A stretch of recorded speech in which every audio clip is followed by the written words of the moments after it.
Piece radio T V for you کے چاہنے والوں ادب و تسلیمات۔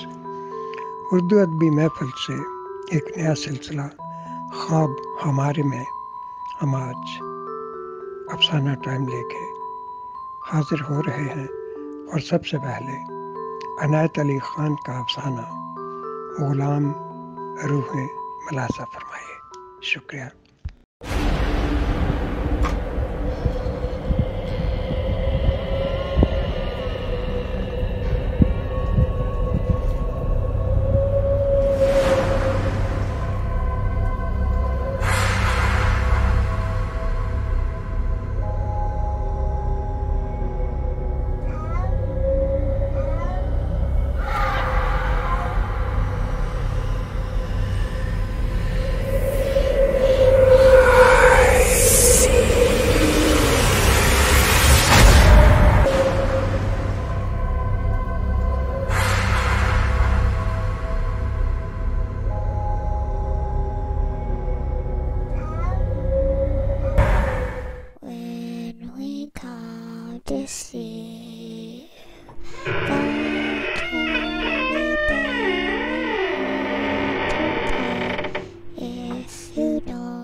السلام علیکم دوستو، میں ہوں Inayat Ali Khan, bureau chief B for U T V Saudi Arab سے۔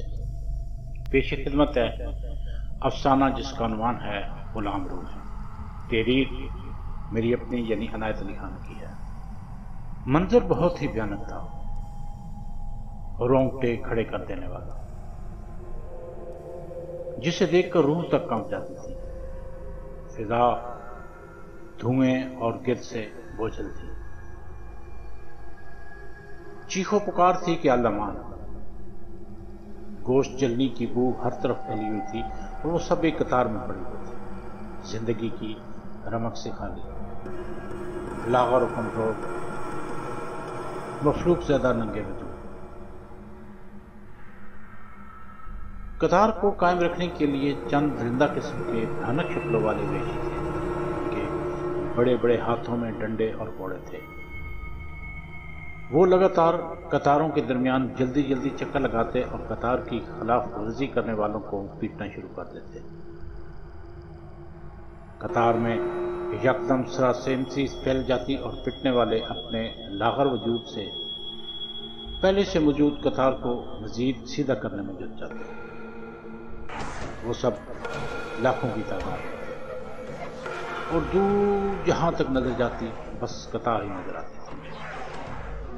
وہ سب رہنا تھے، لیکن ان کے 70 رہنا نہیں تھے، اور ان کو اس سے کوئی سروکار بھی نہیں تھا۔ وہ تو صرف اور صرف اس قطار کو سیدھا کرنے کی طاقت تھی۔ بھیانک شکلوں والے وحشی لگاتار قطاروں کے درمیان فاصلہ دے کر پل پڑتے، اور یوں پوری قطار میں ایک بھونچال سا آ جاتا۔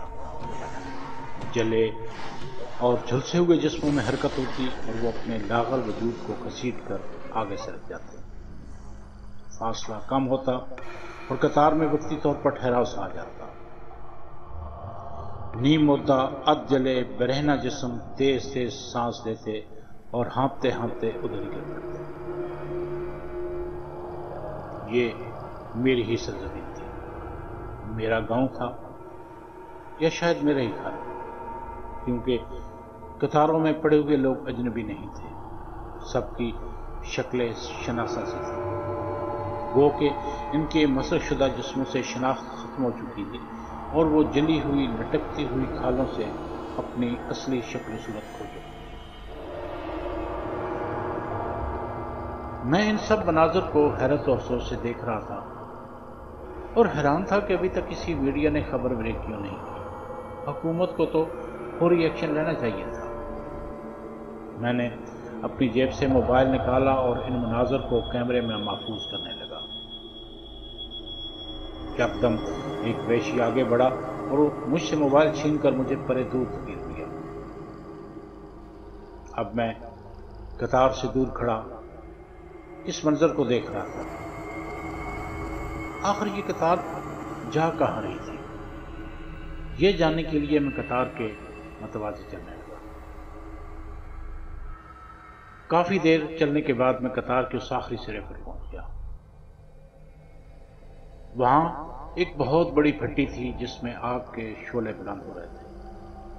قطار میں لگے لوگ گھسٹتے ہوئے آتے اور اپنے آپ کو اس جلتی بھٹی کی نظر کرتے تھے۔ چیخو پکار میں یکدم اضافہ ہو جاتا اور چند لمحوں کے لیے آگ کی شدت بھی زیادہ ہو جاتی۔ یہاں گوشت کے جلنے کی بو اور دھوئیں سے دماغ پھٹا جا رہا تھا، اور میں اس بو سے بچنے کے لیے بھٹی کے دوسرے سرے پر پہنچ گیا۔ یہاں کا منظر اس سے بھی بھیانک لیکن حیران کن تھا۔ بھٹی میں چھلانگ لگانے والے لوگ بھٹی سے باہر آ رہے تھے۔ ان کے جسم پر لگا گوشت گل چکا تھا اور ہڈیاں صاف نظر آ رہی تھی۔ ان کی زبانیں باہر کو نکلی تھی اور وہ کانپ رہے تھے۔ بھٹی سے باہر نکل کر یہ تھوڑا سا سستاتے اور پھر ایک جانب کو چل دیتے۔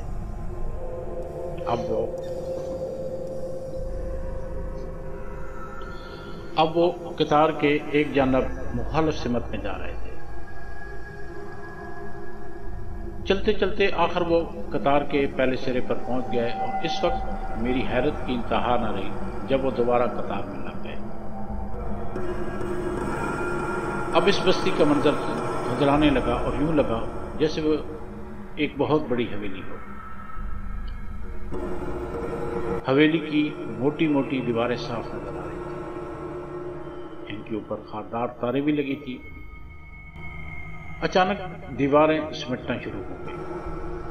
میں نے گھبرا کر اوپر دیکھا تو آسمان بھی نیچے آتا محسوس ہوا۔ میں چیخنا چاہ رہا تھا لیکن آواز ہی حلق سے نہیں نکل رہی تھی۔ بے بسی اور خوف سے میری آنکھوں میں آنسو آ گئے۔ دیواریں اب بہت نزدیک آ گئی تھی اور ان کا لمس مجھے اپنی پشت پہ محسوس ہو رہا تھا۔ میں آہستہ آہستہ آگے بڑھنے لگا۔ بڑھتے بڑھتے میں اس قطار کے اس آخری سرے پر پہنچ گیا، اور پھر میں بھی قطار میں لگ گیا۔